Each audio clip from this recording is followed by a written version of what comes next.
যখন সাধারণ বাজেট পেশ করা হয় সেই সময়ে আমাদের এই সময় থেকেই মোটামুটি কাউন্টডাউন শুরু হয়ে যায় এবং এই মুহূর্তে দাঁড়িয়ে আমরা দেখতে পাচ্ছি অর্থমন্ত্রকে পৌঁছে গিয়েছেন নির্মলা সীতারামন এবং তিনি আর কয়েক ঘন্টার মধ্যে আর কিছুক্ষণের মধ্যেই তিনি পেশ করবেন এবছরের এই আর্থিক বছরের বাজেট, সাধারণ বাজেট। তার মধ্যে বাজেটে পশ্চিমবঙ্গের দিকে কি বিশেষভাবে নজর দেবে কেন্দ্র, এই প্রশ্নটা ঘুরপাক খাচ্ছে আম বাঙালি এবং বঙ্গবাসীর মনে। কারণ সামনেই ভোট রয়েছে, বিধানসভা ভোট রয়েছে। শিলিগুড়িতে উত্তরবঙ্গের বঞ্চনা নিয়ে সরব হয়েছিলেন অমিত শাহ। গতকালই বলা হয়েছিল 0.25% রাজ্য বরাদ্দ করে উত্তরবঙ্গের জন্য, সেখানে তো 25% বরাদ্দ হওয়া উচিত। বাগডোগরা সম্প্রসারণ নিয়েও প্রশ্ন করেছেন অমিত শাহ।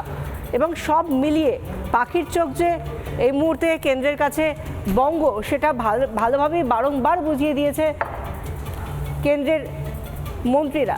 কিন্তু এবার সেই তার প্রতিফলন কি বাজেটে দেখা যাবে?